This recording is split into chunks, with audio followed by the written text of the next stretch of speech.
No, wait a second. Okay. Wait a second. Good evening, everyone. Welcome to the first round of the Italian Youth Debate Championship in its 2025-2026 edition.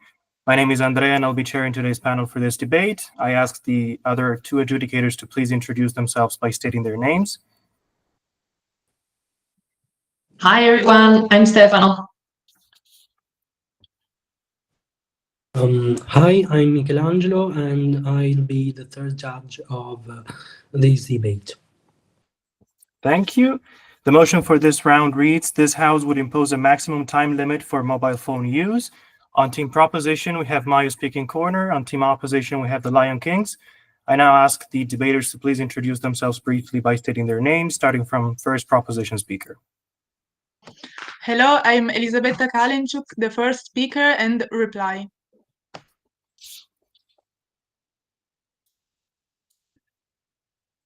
Second proposition speaker.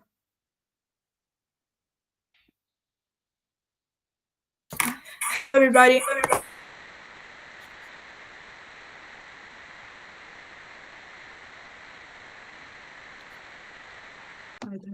Okay. Hello, everybody. I'm Majo, and I'm the second speaker of proposition team.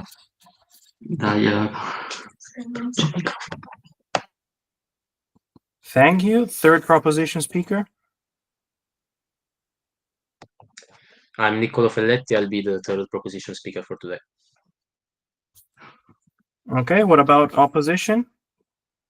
I'm the first speaker, Emanuele Calvieri.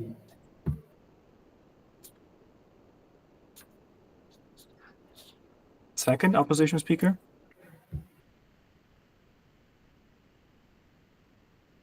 Hi guys, I am Luca Pontelandolfo. Thank you. Who's going to do the reply, the first or the second opposition speaker? The second. Okay. And third opposition?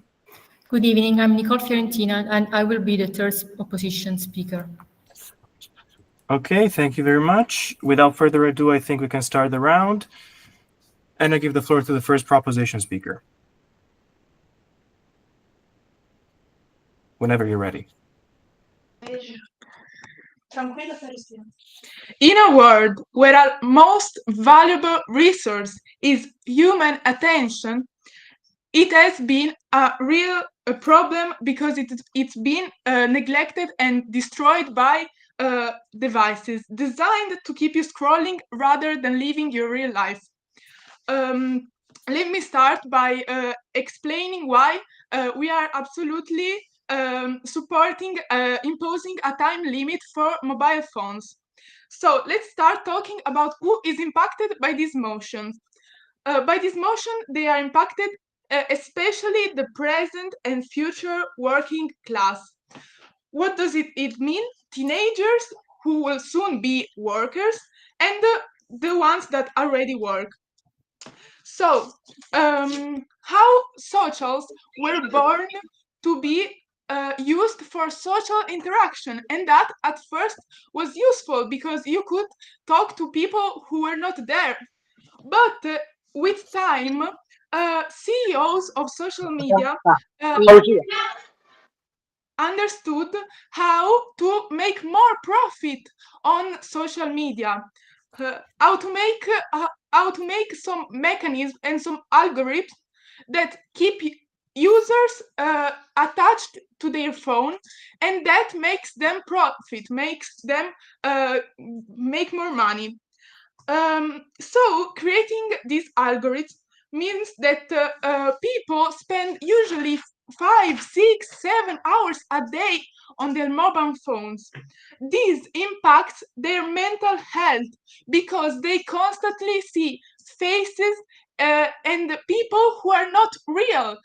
They compare themselves on people on social media who can either use technology to change their appearance or simply just are like models and role and make their job by making a beautiful appearance. So they are not a representation of real life. then it has an impact on functional analphabetism. This is proven because 1/3 of Italians can't comprehend fully a text. Do we imagine that? Do we imagine how it is bad for our society that? And this is especially created by the mechanisms which I talked about earlier, which means that looking at short videos makes makes it harder to comprehend longer and fully explained concept and more complicated concept, because we just scroll on dumb and ideas which we do not even need to use our brain to comprehend. This it says the science. The science says that it makes it rewires brains and our synapses, and the alteration of synapses is created by a less attention span. So, as I said, that it's clear that our value. Yes, I accept. Do you know that it has been demonstrated that imposing something produces the opposite effect? No, because we in our plan we will make sure that the imposing it's final, and you cannot go around it. You just need to follow this. So our value is the collective well-being, and I will start talking about our plan. So first of all, the government will mandate and enforce daily limit, but there are some exceptions. We exclusively take away from time limit message apps only, exclusively message apps and your phone number, so you can phone other people.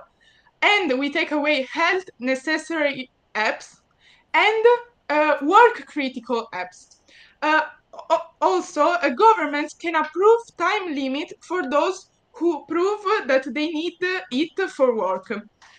We will remove the phone we will limit the phone on 2 hours for underage and 4 hours for overage. Okay, now I'm going to, it's clear that our timeline is based on 3 points. The first, no, thank you. The first will explain the economy, and it means that it creates a better society. The second one is based on content quality, and we will explain later that it improves content quality. The first is based on health of people, and so it means that it ensures mental and well-being of people. I will start talking about the first one. So the working force means the whole society, the present and future, the students and the workers. Let's explain the first layer, the students. The students will learn and study more by having a time limit, because they will have a better attention span. As we said in the contest, the hours on social media deeply decreases attention span. So they will have better attention span, and it will remove distractions, because as we said, you don't want to waste hours that should be on studying on social media, but you do because it's a mechanism that keep you attached to the phone. Okay, let's talk about the second layer. The second layer is the workers. The workers will have less time being distracted and more free time to spend with their family, with their loved ones. And the science also said that being on your phone changes the values of dopamine, making an hormonal imbalance, and that simply is a consequence is that it reduces attention span. So we have already said in 2 ways, in scientific ways, that it reduces attention span by synapses and by imbalance hormonal. What this means is workers will work better and be more productive, while students will learn effectively and be more productive also. But what impact does it have? The impact is that there is a better working class. That has a whole impact on society because economy of society improves. And not only all economy, so this has a benefit for citizens because they live better, but also improvement we can see in the politics, for example. So we will make better decisions in politics. We will be more intelligent because we study more, and so we'll make smarter decisions. So we can see clearly that it creates a society which improves a lot.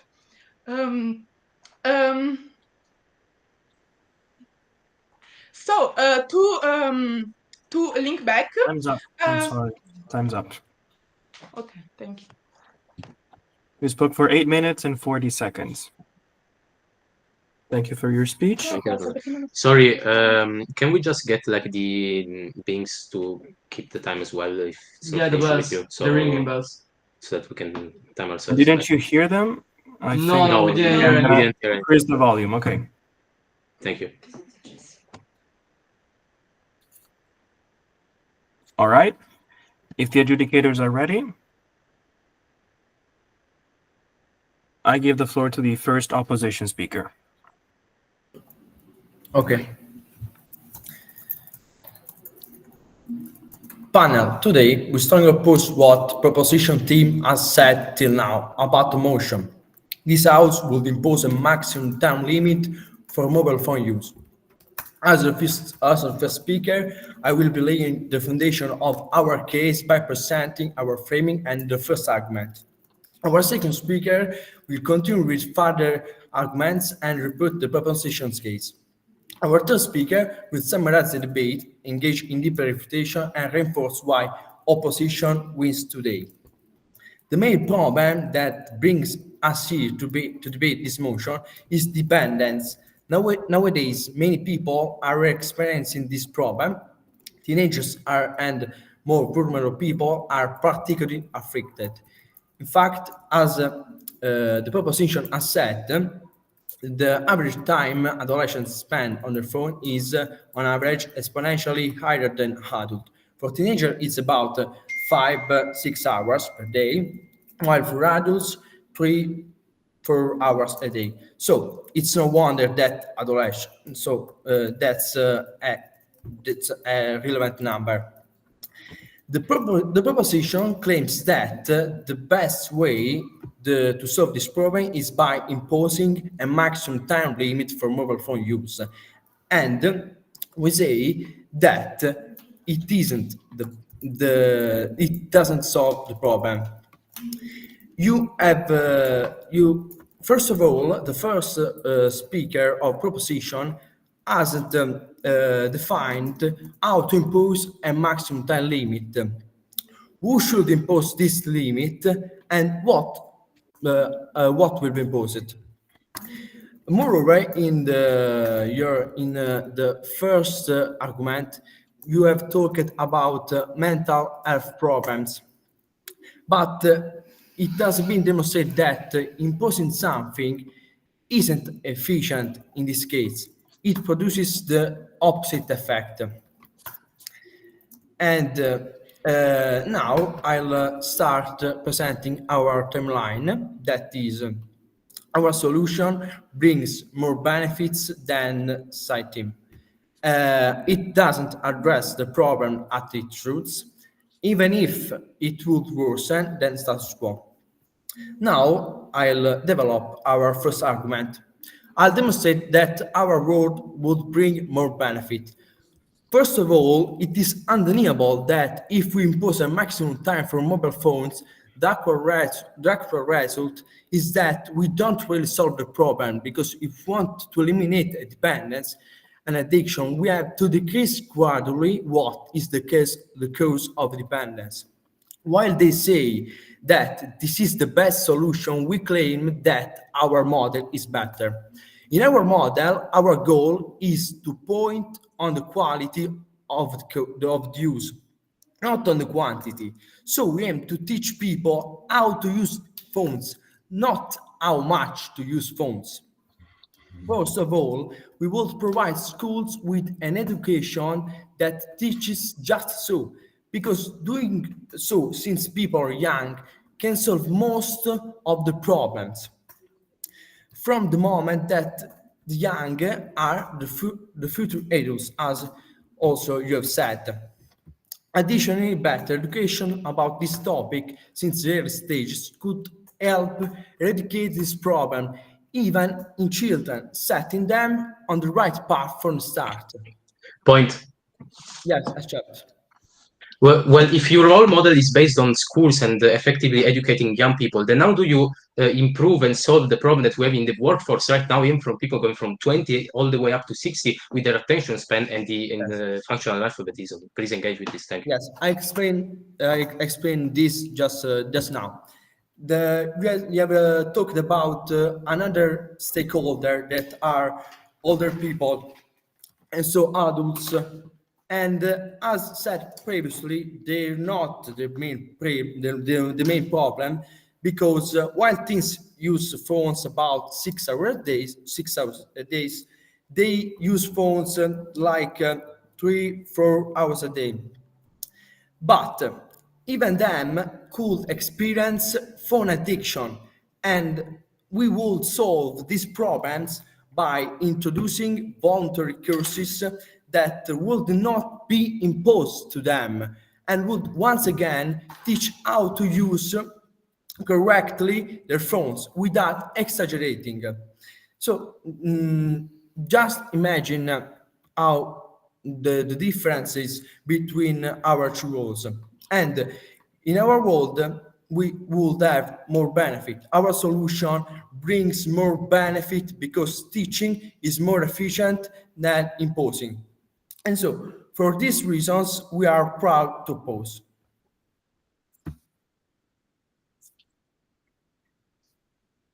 Thank you.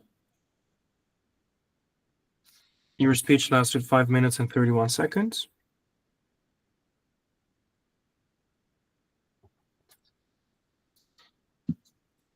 If the adjudicators are ready, I can give the floor to the second proposition speaker.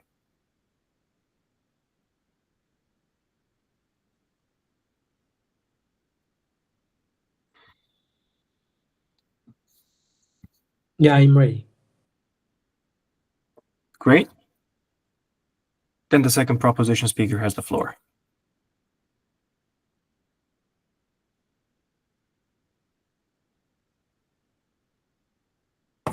So can I start my speech?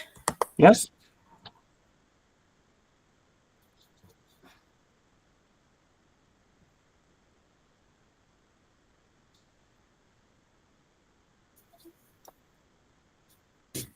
Okay, so dear panels, today we are going to continue the debate of this motion. I'll start with the rebuttal of what the first opposition the first opposition team said. So they start saying that imposing something produce the opposite effect. It's obvious that government, the aim of the government is to protect its citizens. So as we ban drugs, we must protect also the mental health of users, because we all know, and we explained to you before, that it's obvious that this time is an incredible problem, the use of the massive use of telephone in all the generation, young and old people. So it's a fundamental role for the government to protect people. And in my line, I'll explain you better how. Then the opposition team said that they would teach how to use phone. But we have to think that the aim of all the screen content have the aim to keep your attention, because the way if you spend more on the screen time, it's a benefit for them, because they are selling you products. So it's of course their aim to let you spend more time on app on your screen. Then they said that no, thank you. Then they said then people who are not at school anymore use less their phones. This is crazy, because also a 20 years old guy is not anymore at school maybe, but we all know that he or her screen time will be very high. So it's crazy to think that people who are not more at school do not use their phone, and so for this we don't have to protect them for all the negative effects that using your phone a lot has. So to continue, I'll explain you our second and third point of our team line. In fact, we strongly believe that if we impose a maximum time limit for mobile phone, we will improve the content quality. And I'll explain you why. Because if we have less screen time, media creators will have less time to sell some quality products by ADV or collaboration. So they will have to increase the content quality to keep their audience attention. If you are a media creator, yes, please. So by saying this, you are just saying that by imposing limits on all the population, you are even imposing how creators will do their work. No, thank you for the PI. I'm just saying that if you have less time to sell your product, to make your work, you will increase the quality of your work. And that's a logic thing, because if you have less time, if you know that your audience will have less time to see your content, you will try to keep your attention up by have more quality contents. And this is why I'm exactly saying, if you have to keep the attention, more quality of contents on social media and all screen app will increase. No, thank you. The final impact is also on a general improvement of meritocracy of influencers, because only influencers and media creators that have created a good quality content will be awarded. And that's obviously a good point, because not useless information will keep our time, but just good quality content. We won't spend time listening on useless videos or information, so the general well-being will improve, and we will face a better society.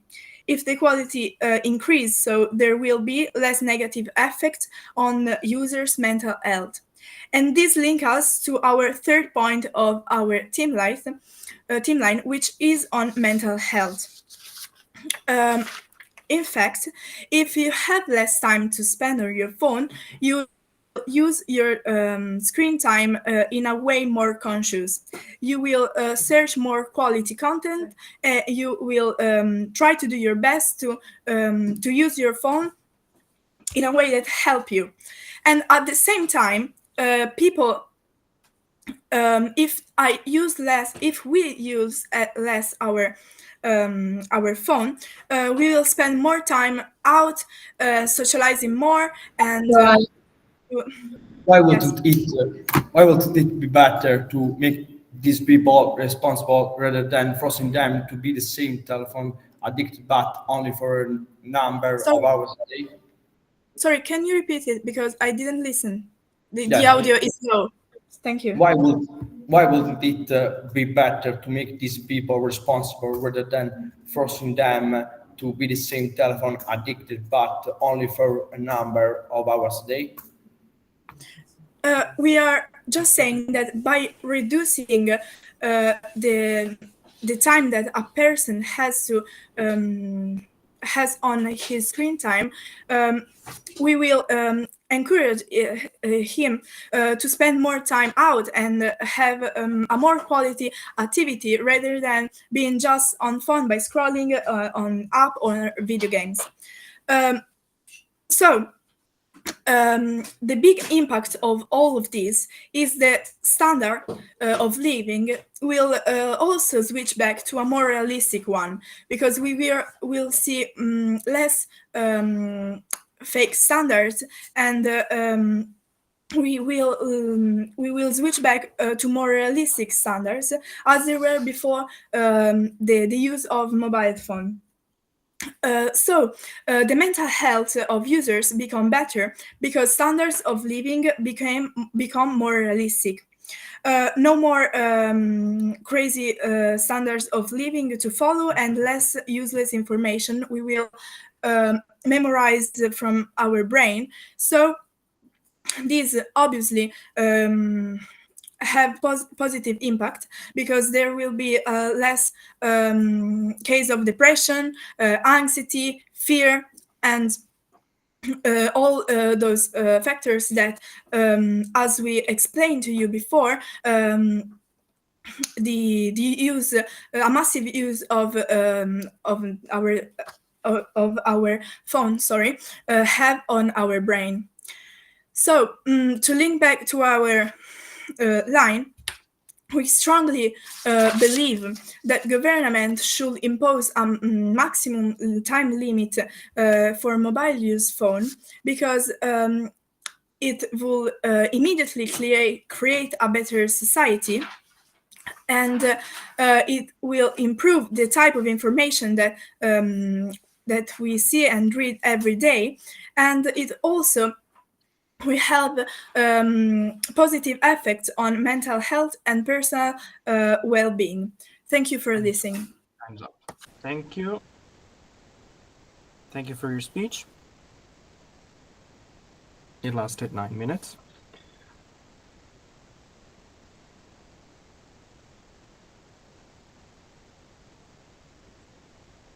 If the other judges are ready, I give the floor to the second opposition speaker.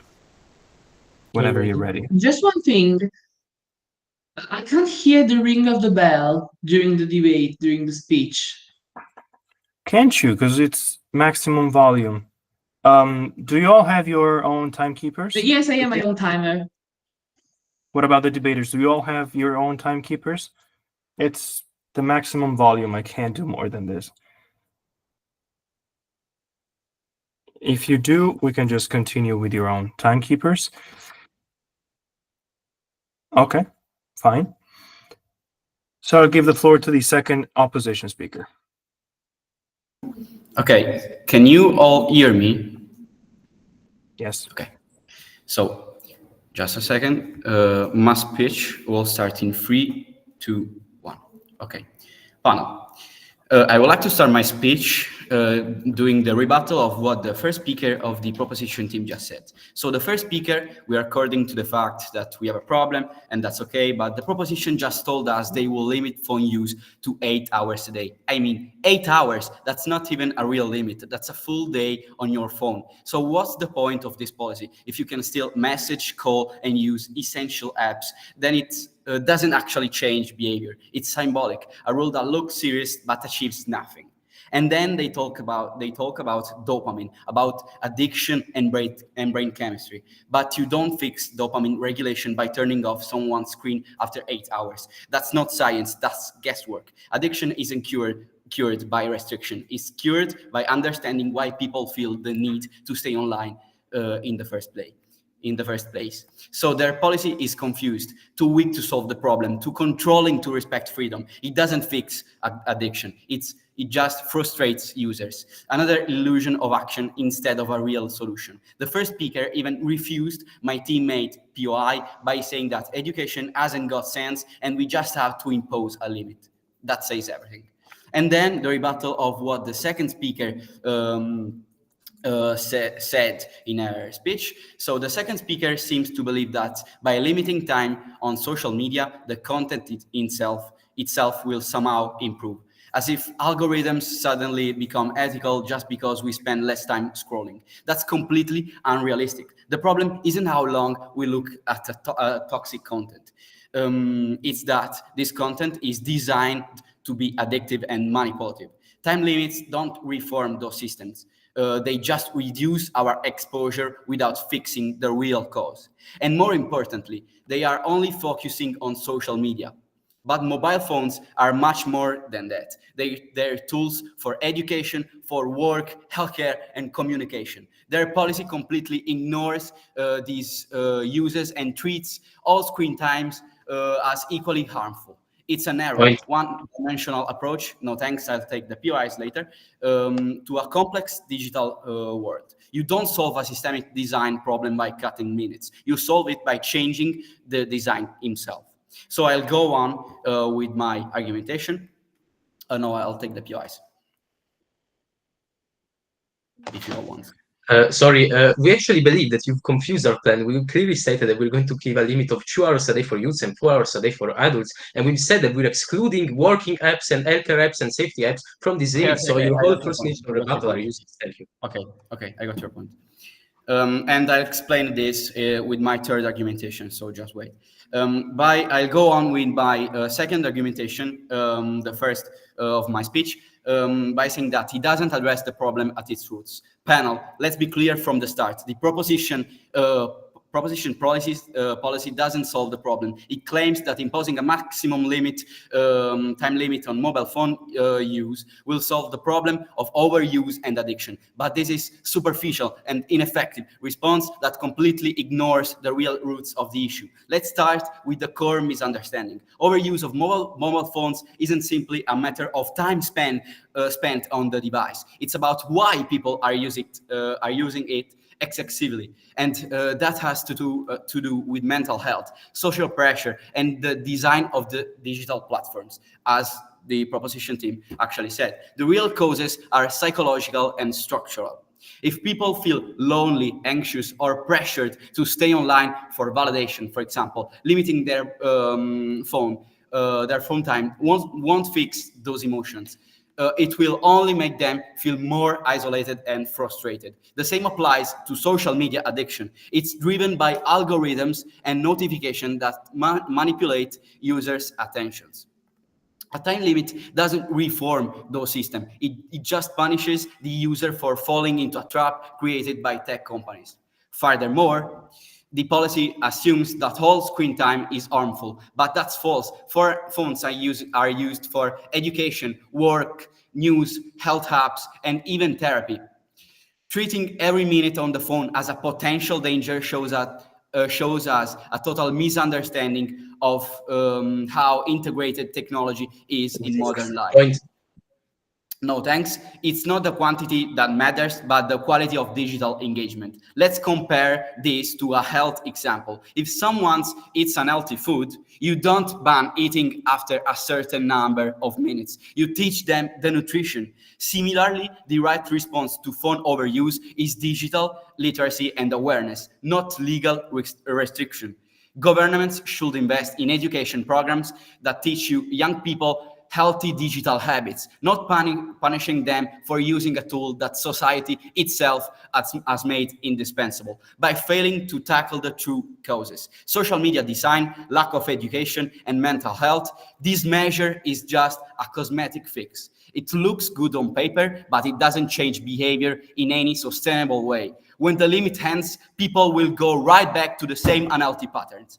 So this proposal doesn't treat the disease. It just hides the symptoms.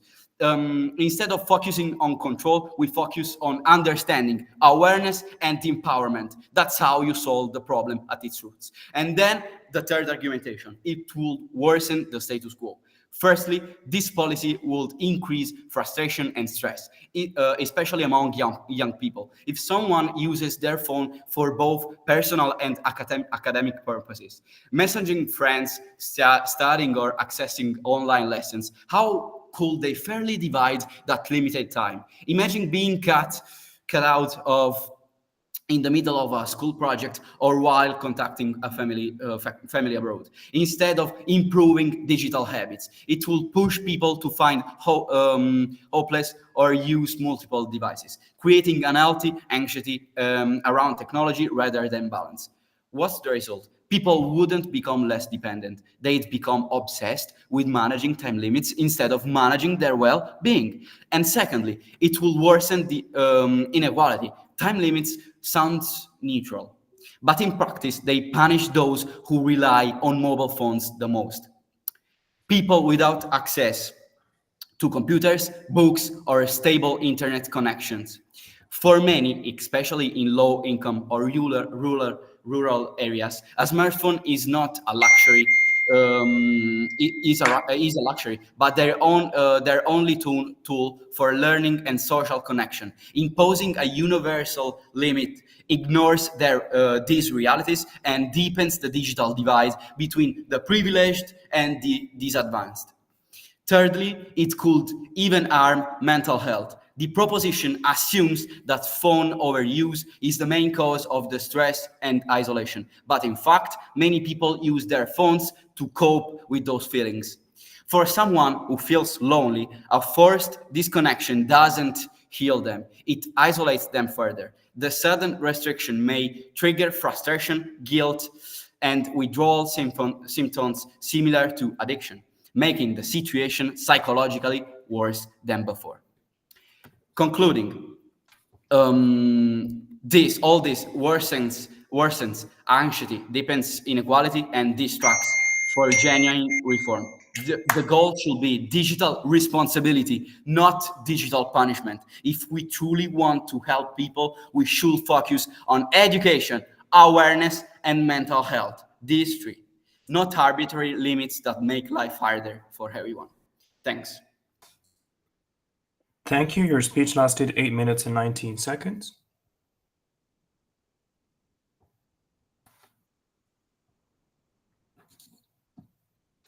Could you hear the bell this time? Okay, great. Then I'll give the floor to the third proposition speaker.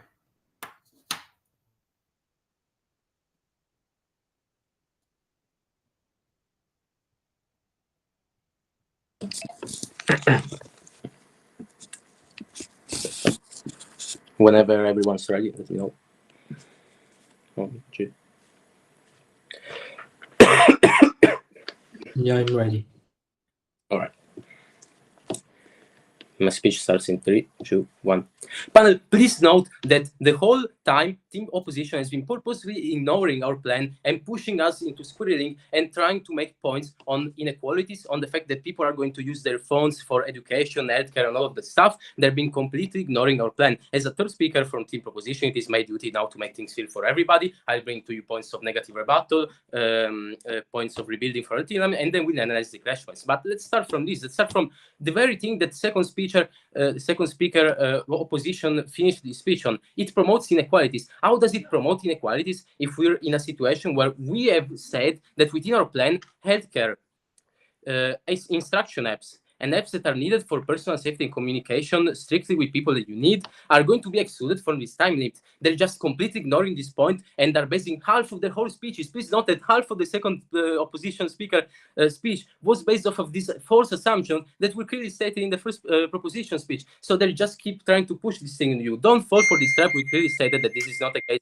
And so that's why we're not promoting inequalities. Now let's pass on to another part. Let's pass on why their plan doesn't work. Now we give you let's give you a concrete idea. Now let's distinguish people using their phone within the temptation of using their phone, and what they claim is that the education is going to be able to solve these issues and school will be able to teach you. we can see this exact thing happening in the real world, and how with the issue of pornography access to minors. What we've seen happen in the last couple of decades is with unrestricted internet access, people have had access to pornography even though they shouldn't have. And schools obviously have tried to tackle down this issue. But what's happened? Now governments are getting behind this, and they're banning pornography worldwide from most sites without age verification. And this clearly demonstrates that in the real world, if we're talking practical issues, this doesn't work at all. We've tried this in the real world. We tried having the pure education part to solve this, but people won't listen, because the temptation for a teenager, someone in their most rebellious age, and someone who's not trying to listen to the authority above them, they're going to rebel, they're going to use what they want anyways. And so we believe that the issue is to ban phones. But let's now understand this better. Let me rebuild our team, and especially respond to the PUI, where they state in the first speech that imposing something provokes the opposite. No, thank you, I'll take it later. Imposing something provokes the opposite effect. And while we do believe this to partly be true, let's understand, partly be true in a theoretical way, but we've seen the real world doesn't work. That is only the case when you actually want to get distracted. We talked about in the first speech, let's make this clear, that phones actually distract you when, let's say, you don't want to be distracted. Say you're studying, you're a student, you're studying, and you're tired, you're just going to take just a 5-minute pause, I'll just scroll on Instagram for a bit. But those 5 minutes, because of the addictive mechanism that has been created by Meta and by the agency behind them, they turn into 10 minutes, they turn into 20 minutes, they turn into 30 minutes, and before you know it, you spend your whole afternoon on the phone. What we're doing is we're giving you back your accountability by limiting these agencies that are just trying to make a profit off of your time. As we clearly said in the first speech proposition, time is your most powerful resource. We do not want this to fall in the hands of these agencies, and that is exactly the reason why we're trying to give you this time. Without this, how are we going to solve this issue? How is a student going to be able to fully acknowledge that they need to spend their time on stuff that's better for them? If you want to be helped with our solution, you're going to be helped, because we're giving you the tools to do it. No, thank you later. Then they claim that our plan is not actually actable in the real world, and they tell us that we haven't done this. Well, the panel, it's incredibly simple. Just think a couple of examples. Governments could easily work with iOS and Android to get this to work on their operating systems, and so that's going to be incredibly easy. But on top of that, they claim that our model goes up to 8 hours. It's just ridiculous. We clearly stated, and I've said this in the POI, and again, this is something they keep bringing onto their speeches as in just force because they didn't listen to our plan, that it's 8 hours limit. Who's ever said an 8 in our speeches? I haven't heard that. Maybe they have. I don't know. We clearly said that it's 2 hours for the youth and 4 hours for the adults. So on top of that, besides the point of impositions, just a second later, on impositions that we've said, working apps, health apps, and all that stuff is not going to be taken. Well, now I'm going to zip the clash points. Before doing that, yes, I'll take a POI. Okay, so is it okay in your world to use AI, for example, for 8 hours, but it's not okay in our world to actually responsibilize people to use it in a proper way? No, please note that this is exactly what I've explained before. I've explained how responsibilizing people, especially the youth, as they're claiming to do, doesn't want in the real world. We've seen this with real evidence. They're talking on a theoretical level. We're bringing you what has actually happened in the last decades in the real world. And so that's exactly the reason why it doesn't work. If we see and try and expand the theoretical reasoning, it might appear to work, but in reality, it doesn't. We've shown it. We've seen it with the European Union now imposing bans on pornography for minors and having age restriction, because clearly the education that was behind it didn't work. And so now we need to take action. We need to take the temptation out of these people's minds. Now, on to the clash points of the debate. Now, first clash point is the importance of the stakeholder. Please note the team opposition only tries to solve the problem within the youth population. But we believe that we need to solve this problem on both sides. They just tell us that the adults are not important, but let's understand why they are. First of all, the majority of the population is an adult.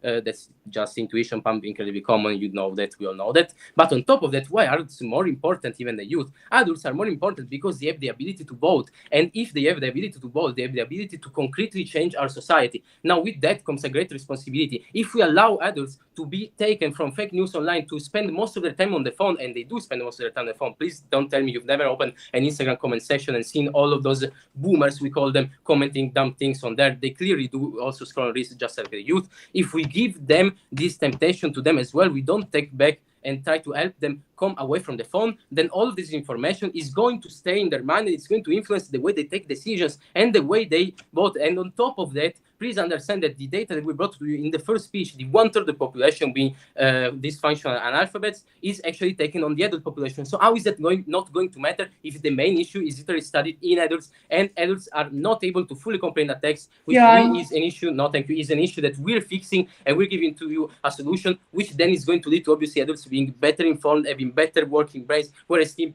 from opposition just completely ignores this issue, tells us that adults are not important. But why was all of this talk about adults being important better? Because now we get onto the second question: who solves the common issue better? Now we both recognize this as an issue, and now I like to note that basically the first half of the first speaker opposition was spent agreeing with us, so thank you. We both see this as a common issue. But then when team opposition tells us the quality over quantity is what they want to prioritize, then they fail to deliver. Please note that this was not mechanized in any part of the speech, whereas we tell you that quality over quantity, no thank you, quality over quantity was clearly explained to us. And now let me also rebuild this part of a team. Why is quality going to be over quantity in our world? When you're a content creator, you do this for a living, you earn money off of social media and phones, what you do is you see that people have less time to spend, and so you are driven, you are forced to make better quality content in order to retain your public and actually be able to make a living. Isn't this the best possible motivation for you to create better quality content? And doesn't this inherently improve the quality of the content, because you literally needed to survive as a content creator? Whereas team opposition just tells us, oh, we're going to focus on the quality of the content, not the quantity, but then they don't tell us how they do it. They just tell us that they educate people earlier. Then where is this quality of the content? How do they get it? We are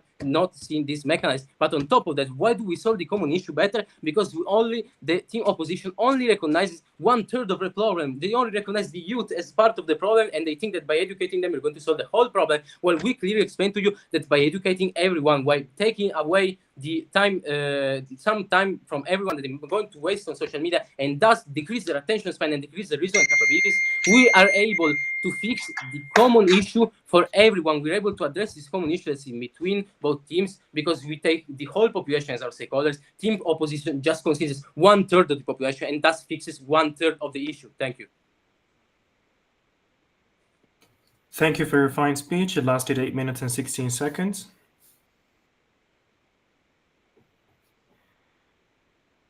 And now I'll give the floor to the third opposition speaker for the last constructive speech of this debate.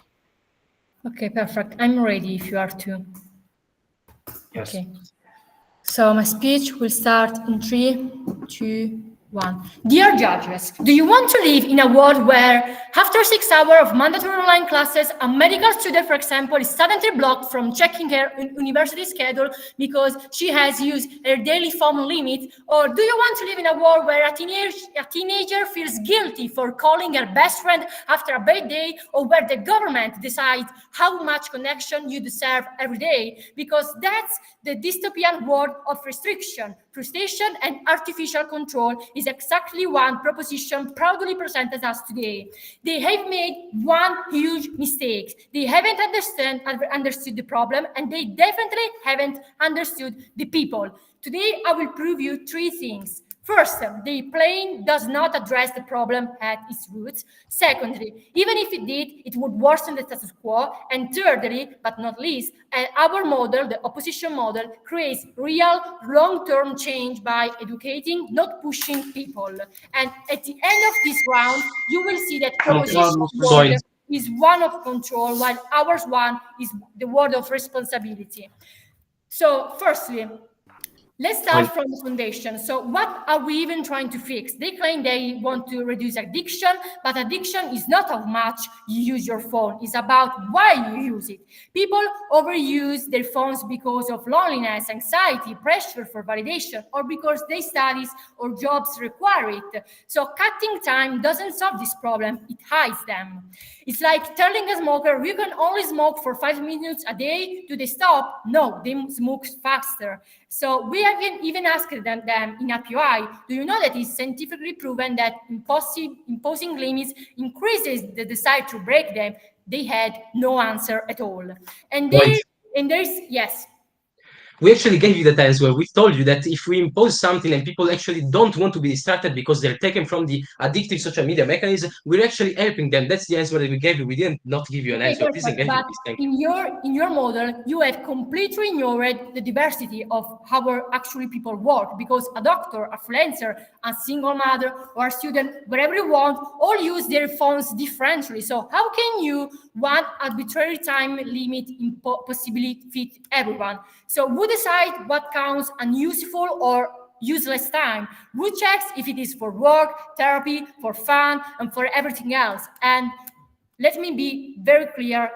A universal time limit is a universal misunderstanding, because the real solution is not control, is education. And in our world, we actually teach people to manage digital life responsibility through school programs, counseling, and digital literacy courses. We attack the roots, not the symptom of it. And let's weigh it, because in their best case scenario, people use their phone less, but never learn why they were addicted. They relapse the moment the limits disappears. Instead, in our best case scenario, people build lifelong digital awareness. And even if in our worst case, some people may take longer to adapt, they still keep their freedom and dignity.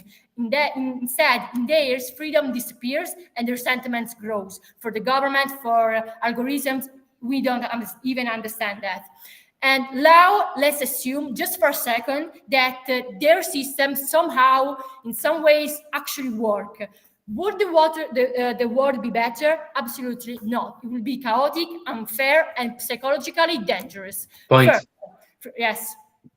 Haven't we actually told you that with better information comes better voting, so better policies for everyone, and students learn better because they're not distracted from their phones and constantly addicted to this addictive mechanism? Okay, that is the positive issue that we see in our world.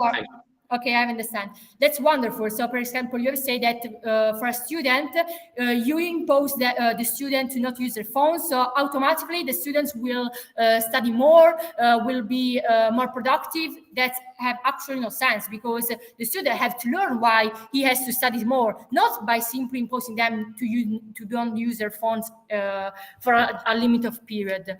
So, as I was saying before, first, frustration and stress would skyrocket, because if imagine, as I was saying before, if you're a student in online classes or a worker that is finishing a project for work and suddenly the screen is off because you have reached your daily limits, they say, oh, don't worry, you can still use it in case of an emergency. But so now, how heavy person must decide what qualifies as an emergency?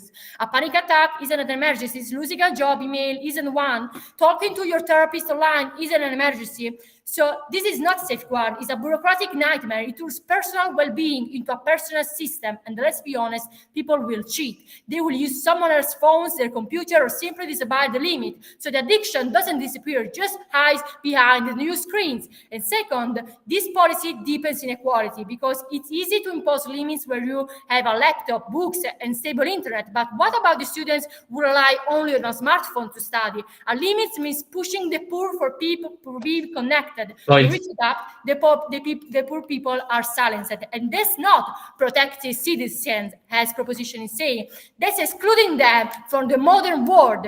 And third, these policies harms mental health. The proposition said it will improve it, but in reality, we are forcing isolation of people who already feel disconnected. And for many, phones are the only source of comfort, community, and therapy. And when you cut that off, you don't cure loneliness, you intensify it.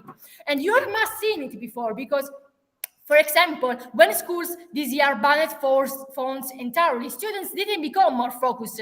They became more rebellious. They hid the devices, found other ways to use it, and using them secretly. So when instead schools educated students about health digital use, results improved dramatically. And that's the difference between control and responsibility.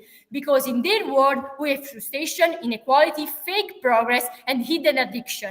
In our world, we have education, awareness, psychological support, and empowerment. And even in our worst case, we get slow improvements. In theirs, we get social chaos and resentments.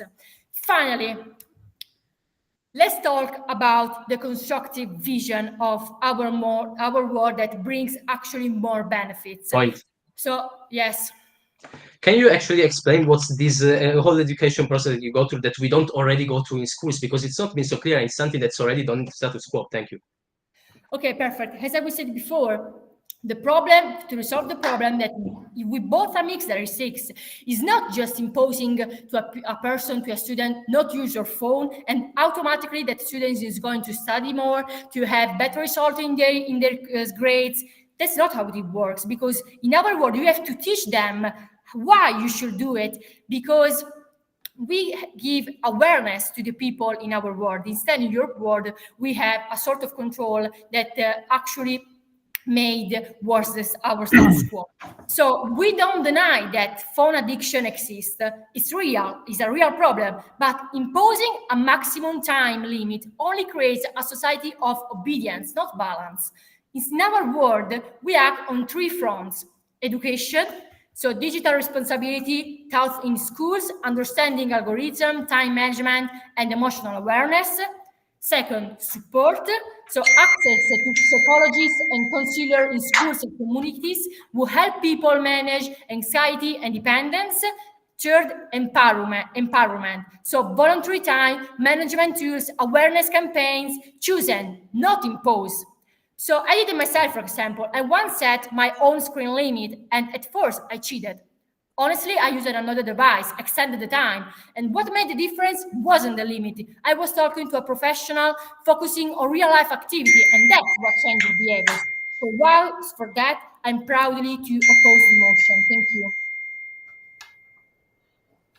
Thank you. Your speech lasted 8 minutes and 35 seconds.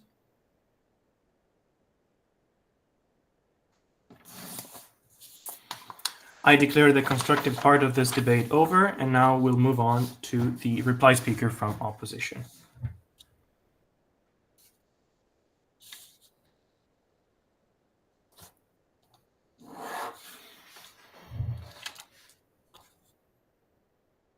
Whenever you're ready. Can you all hear me?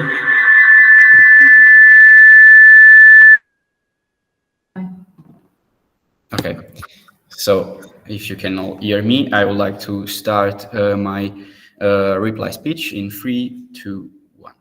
Okay, so panel, let's be clear from the start. We are the ones who prioritize quality over quantity. Our solution is not just about limiting screen time. It's about creating a structured system that teaches people to use technology responsibly. We spent an entire argument explaining how our solution works step by step. The time limits combined with digital education guidance on finding quality content, teaching users how to engage constructively online, and developing healthy habits. Everything is designed to change behavior in a real, measurable way. The proposition, by contrast, spends their argument focusing almost entirely on social media. According to them, the problem is algorithms, addictive content, and notification. They even talked about pornography. But here's the key point. They never explain how they would actually solve these issues. Because yes, it's true, they would like to impose that limits, but they aren't focusing on what will be the consequences on the individuals. They talk about education and awareness, but there is no clear mechanism for implementation. In their world, people will continue using phones freely, hoping they somehow become digitally responsible on their own. It's a theoretical world where the problem remains practically unsolved, as we said. Moreover, the proposition ignores the fact that phones are not only social media. Phones are tools for studying, for work, communication with family, and all the people that we care, and healthcare, and many other things. Treating all screen time as harmful is a narrow, one-dimensional approach. In our world, the limits don't prevent productive use, but they do prevent compulsive and harmful use. And importantly, our educational program teaches users how to distinguish useful content content from toxic content. So even the quality issue they worry about is fully addressed in our world. Their world, by contrast, does nothing of the sort. Limiting time or vaguely educating people without structure does not change real behavior. Finally, let's compare the outcome. In our world, users have clear tools to manage their phone use, reducing stress and anxiety. In the proposition world, users are expected to figure it out themselves while facing algorithms designed to capture their attention. The result, frustration, overload, and no real solution. We, on the other hand, act responsibly and proactively, combining limits with education to create both healthier habits and better engagement. In conclusion, we are the ones who bring quality over quantity, and we explained exactly how to implement it with structured time limits and practical digital education. The proposition remains theoretical, focused only on social media without any real implementation mechanism. Our world is therefore safer, more realistic, and truly effective in helping people using technology responsibly. And that's why we are proud to host. Thanks. Thank you. Your speech lasted 3 minutes and 38 seconds. And I'll give the floor to the reply speaker from opposition.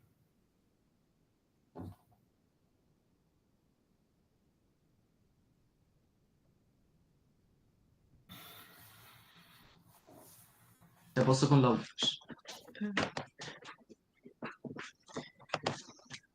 Society is like a garden. When we stop feeding water to the bad weeds, the real flowers will flourish and the garden will grow and become the better possible garden you see.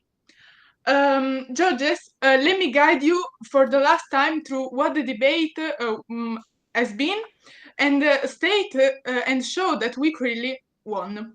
What are the bad weeds? The bad weeds are the social media, the addiction we have to our phones, which was clearly stated by both teams as a real problem in our society.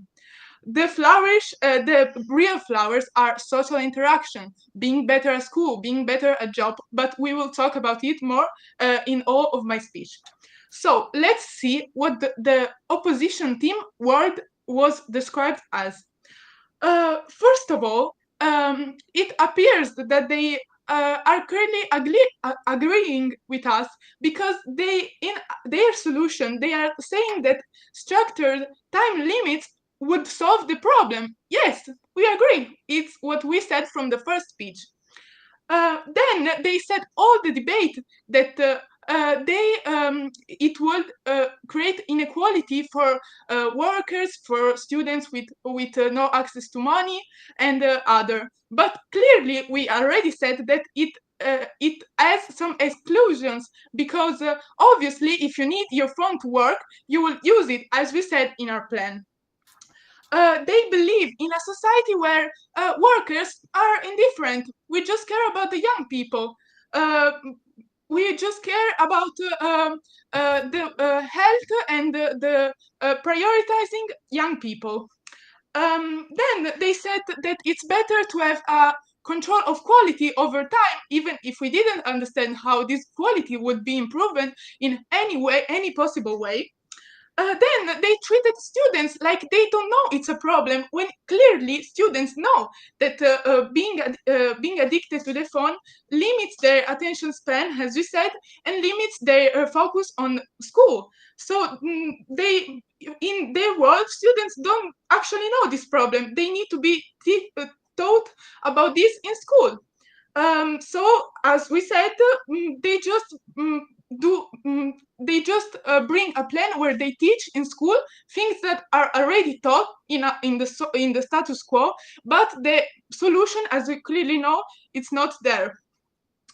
And moreover, they talked about frustration for the students.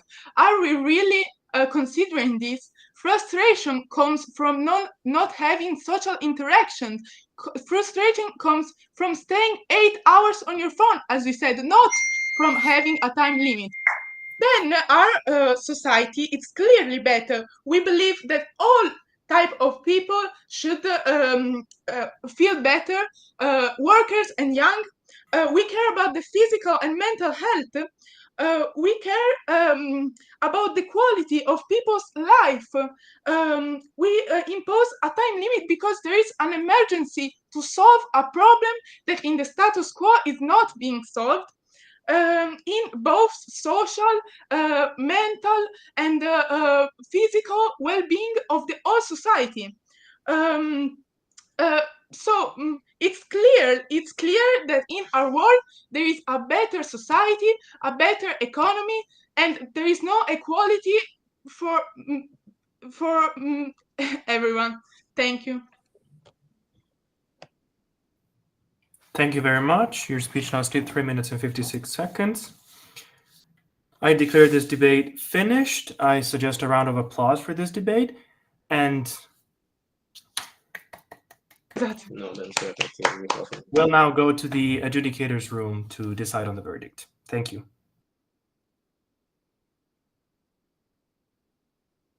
Congratulations.